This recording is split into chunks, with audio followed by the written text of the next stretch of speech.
రాష్ట్రంలో ఉద్యోగాలపై మంత్రులు ఒక్కొక్కరు ఒక్కో ప్రకటన చేస్తున్నారని బీఆర్ఎస్ రాష్ట్ర నాయకుడు రాకేష్ రెడ్డి ఎద్దేవా చేశారు. ఈరోజు బంజారాహిల్స్లోని తెలంగాణ భవన్ వద్ద ఆయన మాట్లాడారు. కాంగ్రెస్ పాలనలో డీఎస్సీ అంటే డిస్ట్రిబ్యూషన్ సెలెక్షన్ కమిటీ అయిపోయిందన్నారు. డీఎస్సీ స్పోర్ట్స్ కోటాలో అనేక అవకతవకలు జరిగాయని ఆరోపించారు. కేసీఆర్ హయాంలో ఇచ్చిన జాబ్ను తామే ఇచ్చామని కాంగ్రెసోళ్లు చెప్పుకుంటున్నారన్నారు. సర్కారు వారి కోట కొనసాగుతున్నది, కానీ నిజంగా ఉద్యోగాలు మాత్రం ఇవ్వడం లేదు. మీరు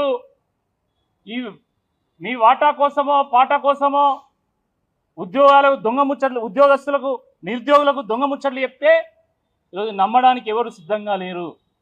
కేసీఆర్ గారు నోటిఫికేషన్లు వేస్తే, వారి ప్రభుత్వ హయాంలో పరీక్షలు నిర్వహిస్తే, ఫలితాలు ఇస్తే, కోడ్ వల్ల ఆ రోజు ఉద్యోగాలు ఇవ్వకపోతే ఆ ఉద్యోగాలు కూడా మేమే ఇచ్చినామంటాడు. మొత్తం ఇచ్చిందే మీరు 11,000, కానీ మేము 50,000 ఇచ్చినాం, 60,000 ఇచ్చినాం, 70,000 ఇచ్చినాం అని చెప్పి ఈరోజు మాట్లాడడం ఏదైతుందో నిజంగా విడ్డూరంగా ఉంది.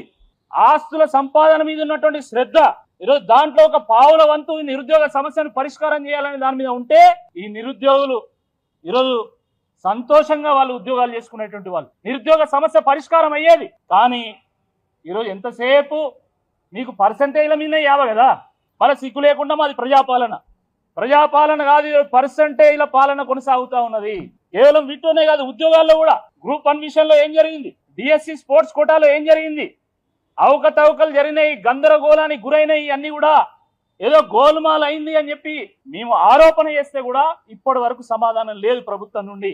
ఎందుకు సమాధానం లేదని ఈ సందర్భంగా మేము అడుగుతా ఉన్నాం. డిఎస్సి అంటే డిస్ట్రిక్ట్ సెలక్షన్ కమిటీ అనుకున్నాం మేము, కానీ డిఎస్సి అంటే ఈరోజు డిస్ట్రిబ్యూషన్ సెలక్షన్ కమిటీ అయిపోయింది, డిక్టేటర్ సెలక్షన్ కమిటీ అయిపోయింది. డిఎస్సి స్పోర్ట్స్ కోటాలో అవకతవకలు జరిగినాయి, దీని మీద ఎంక్వైరీ వేయండి, అసలైనటువంటి క్రీడాకారులకు ఉద్యోగాలు ఇవ్వండి అని చెప్పి ఈరోజు నెత్తినోరు మొత్తుకుంటా ఉంటే నిరుద్యోగులు 3 సార్లు సర్టిఫికెట్లు వెరిఫై చేసి 10 నెలలుగా వస్తా ఉన్నా కూడా ఇప్పటి వరకు ఆ ఎంక్వైరీలు ఏం తేలిందో కూడా తెలియదు, ఎవరికి తెలియదు.